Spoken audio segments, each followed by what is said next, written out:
So that will be for Sunday. Okay, so we'll now have the recap. Walter.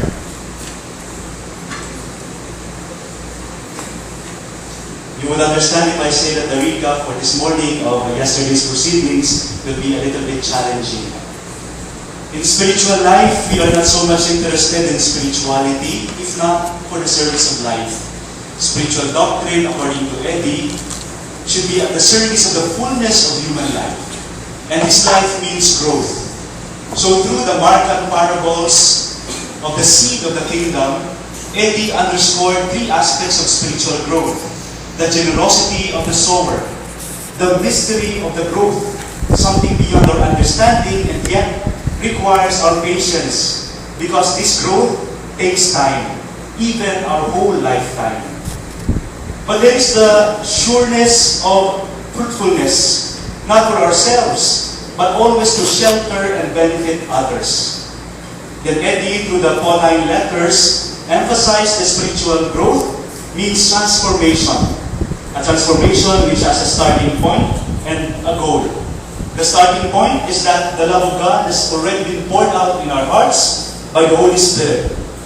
The goal, to become sons of God entirely moved by this Spirit.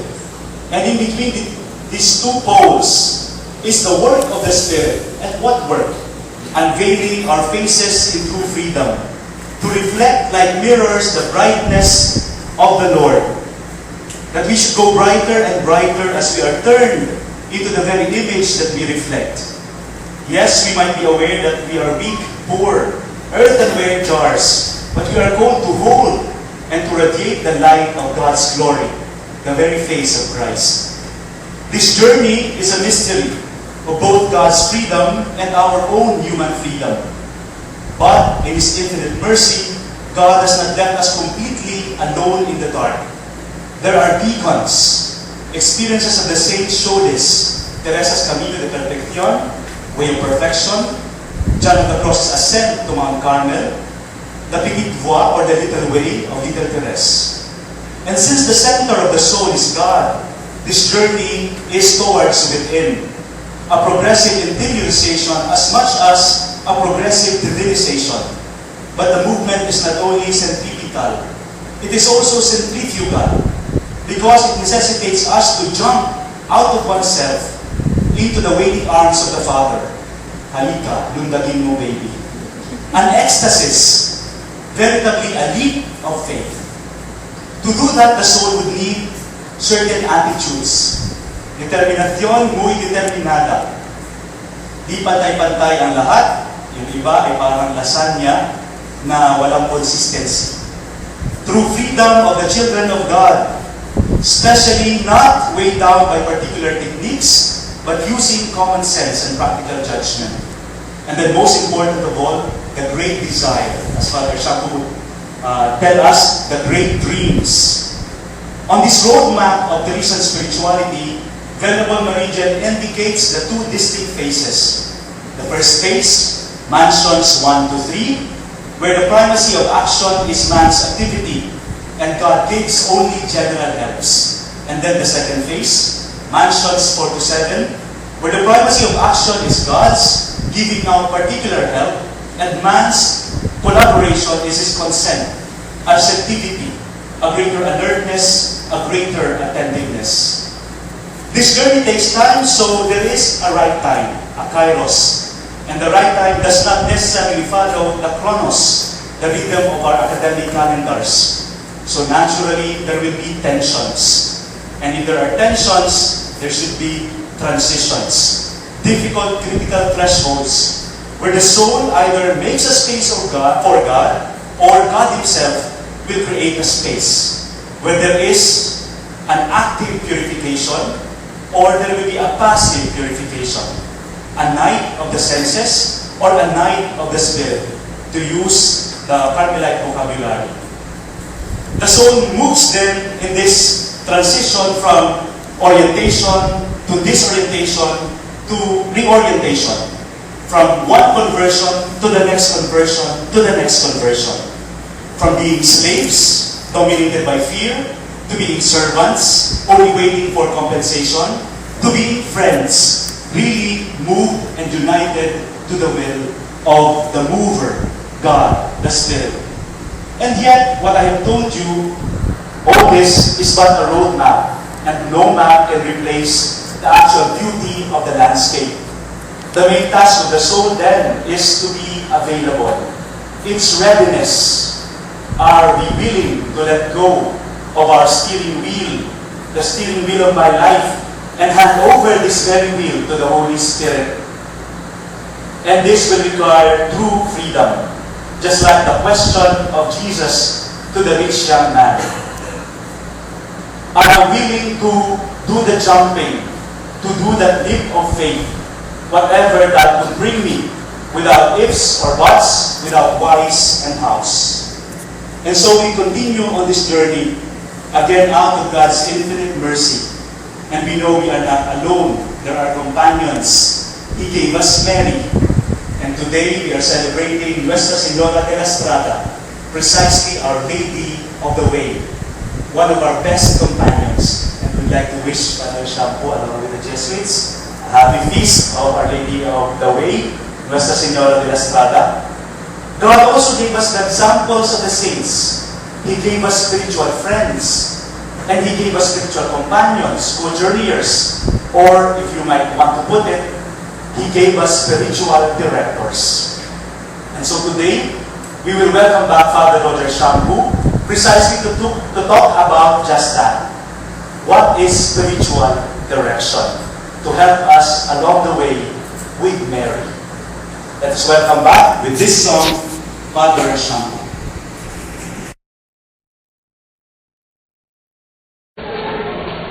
This morning at the Sea and Sky College, I'm inspired to relate to everyone what happened at the dining hall of Notre Dame, occupying the same table with Mr. Eddie Jose Calazan, Associate Dean for Academic Affairs at Loyola Schools Ateneo de Manila University, who is one of the program coordinators of the SOS Class 2013.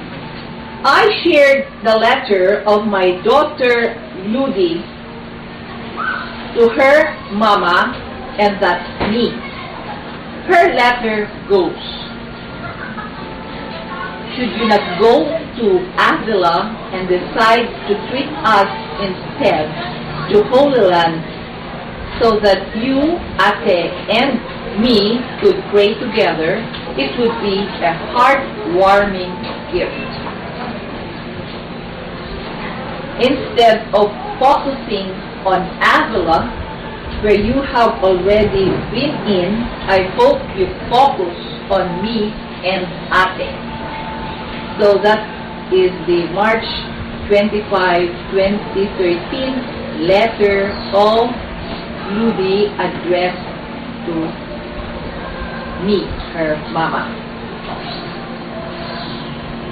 Mr. Calazan's comment was, it does not need a spiritual director.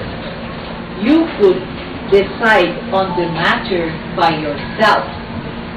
Thank you, Mr. Eddie, and you gave me the confidence to proceed to Avila on 2015, the 5th birth centenary of Saint Teresa of Avila.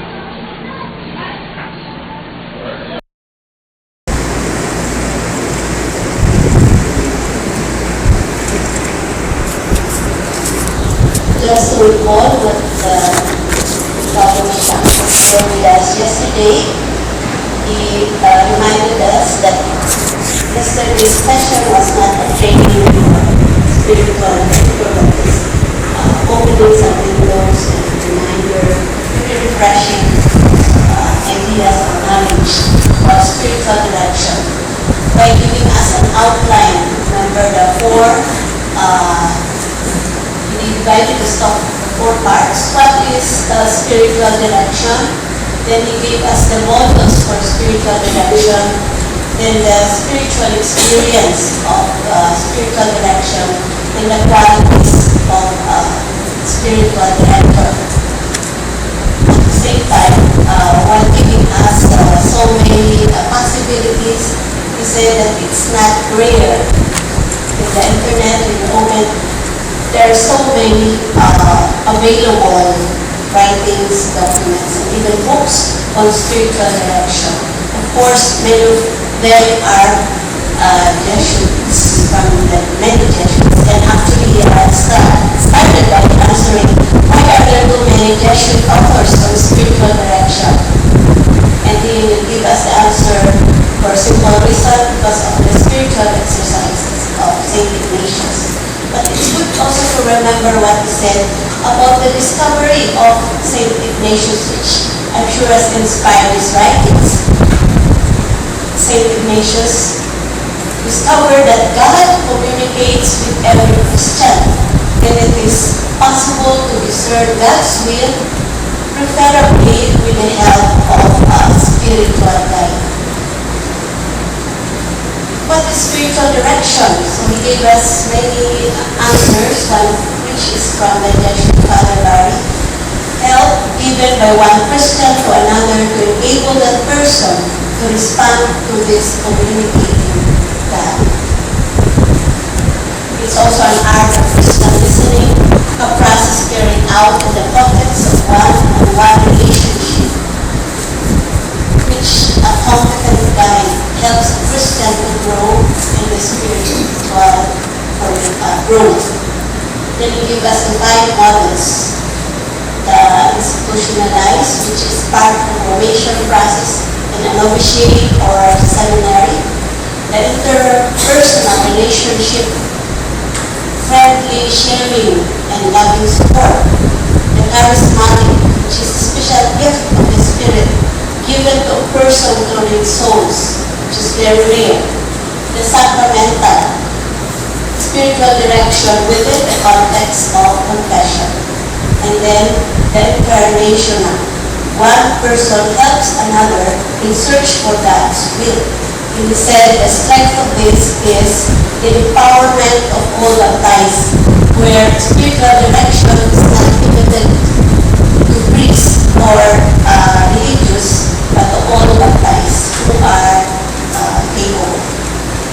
And for the experience, spiritual director helps people to perceive the religious dimension of their experience, to react more authentically and to move with the action of God to make a difference in the world. The work of the spiritual director is to see God's presence in action in all things and all events. Again, inspired by St. Ignatius. The primary purpose of spiritual direction is to alert us to God's presence in action in all aspects of our lives. Then he gave us the qualities of spiritual director, the 2 main attitudes, contemplative and discerning. What is he supposed to do? To help another person seek and find God in one's experience, in prayer and in life. This involves paying attention to God as He reveals Himself, recognize my reactions or the reactions of the directive, decide on the response. Help the directive to decide on this response. The role of the directive refers to focus, always experience of the directive, rather than his own experience, where God reveals Himself. The director, therefore, should listen, trust, and let God lead. Also, the challenge, commitment to help directly and protect confidentiality, non-judgmental attitude, and yet also clear and firm sense of values. How can I become a spiritual director? Gave us the 5 ways: personal experience of God,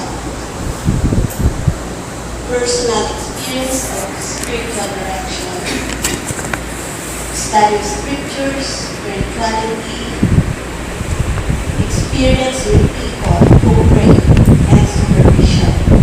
I think this was all of what we have heard was enriched by the sharing in the afternoon, where all of this were touched, and even other questions which were not raised during the session but were raised during our session, and we tried to help one another answer the question as part of that sharing. So I give now Ms. Margie to introduce our next speaker. So, because our speaker today is Father Jose Adrian Emmanuel Layo. An avid fan of village time. That's why he facilitated a workshop on how to read last night here.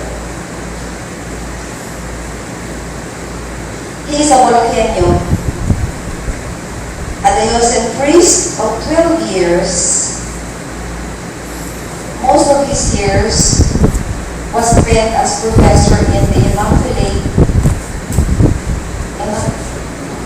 Conception Major Seminary in Quito, where he finished his seminary formation and obtained Masters of Arts in Pastoral Ministry and Theological Studies, and he obtained his Master of Arts degree in the University of Birmingham in Ohio.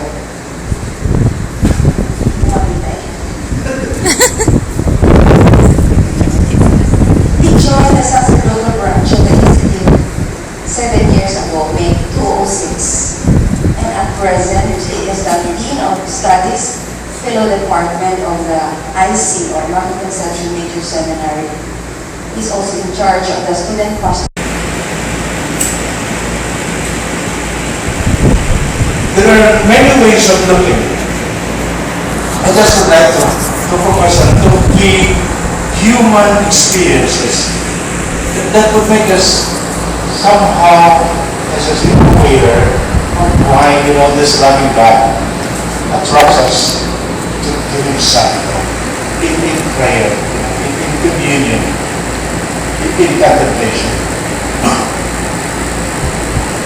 Why this God would love calls me and calls you and calls all of us to that intimacy with Him, to that friendship, to that unity. I'd like to go to the beginning of the Bible and just borrow terminology, because I thought it also takes on our own experience. When God created man, and I think we should also be grateful that this always happens, in this wonderful peace of the Holy Spirit and the Holy Trinity. Because they all enter into, I think, the meaning of the experience. And let me see if we'll understand that what I'm saying today will also be connected with the theme of the Mass, because there's something to relate. But as I said, if we go to the first book of the Bible, when God created man, and then when God said, it is not good for man to be alone. In Genesis 1:28. The scripture is there with the better, but I think it's not good for the ish, this isha, the man without the woman. That's one way of reading the whole thing. But even in John 2, in the theology of the body, he would say, the deeper meaning of that is not, it's not for man to be alone, and so for others to interpret that, just a reason for people to be carried. This is of course a very limited way of looking at this. It's really, it's not good for humanity, for the man and woman, for humanity to be alone. Because in the heart, in the nature of man, is really what God planted us, the longing to be related with God. That's why the terminology I'd like you to recall is that original loneliness. that original loneliness, is really a reminder that deep in our nature is an orientation to God, is a longing for God. And that's why, as I said, looking back to our own experiences, whether you are senior citizens like us, and many of you are young, but somehow, one time or the other, there is always that experience of quote-unquote, that loneliness. Something in us seeks for something, for someone. You might say, how can you be lonely? Kung matao sa kwento, because but you know, deep in our nature, there's always that, that desire to commune, to relate with someone. I think if we listen to our own nature, but especially in moments when, many years ago, I like this beautiful prayer written by but it's a prayer for a priest. It is like a prayer that after Christmas, and so many people there, there in the church, wonderful celebration, etc. And then the priest goes inside. After the Lord's and breakfast on May 28, 2013, was the final evaluation. We are supposed to submit our evaluation paper before taking our morning break.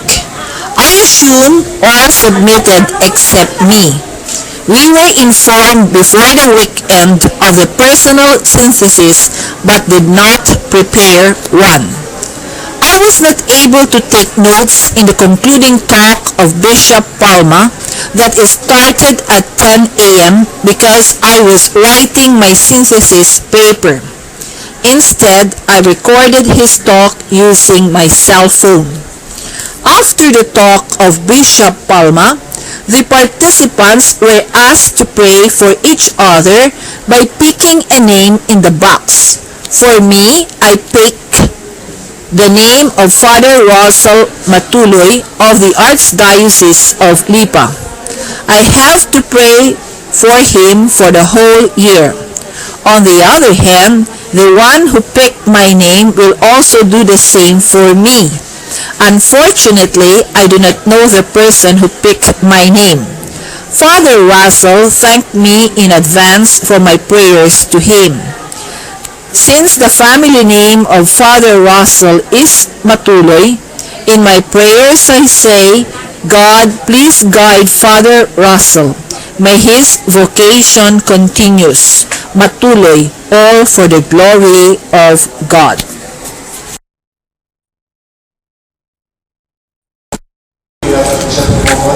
I think part of the one of the number of and many others.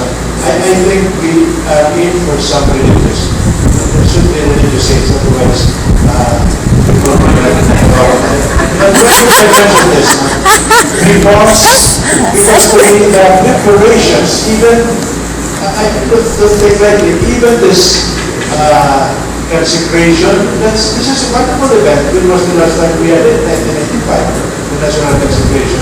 They note of this, of the program every year. They note of the program every year. They note of 2016. Pope will come. We are giving our previous course, the Pope might come, The Pope might come. We suggested a date in May, and the year is 23 to 29. Because 29 is the Feast of Corpus Christi, and of course, this is a Eucharistic Congress. We asked to commit the Philippine visit a priority. 2-3 weeks ago, the President of the International Congress wrote to me, as Bishop, can we move to the second choice because May is close to the other schedule of the Pope. It's very tight. So, giving us the impression that if it's not close to the other schedule, we really would like to go to the Philippines. So we moved the date to January 25 to 31. My point is, we look forward to that. And take note. The fifth centenary is something very great. The first Mass, the first baptism, the image of the Santo Niño. These are wonderful events. And that's why, to me, while we see the many areas for improvement,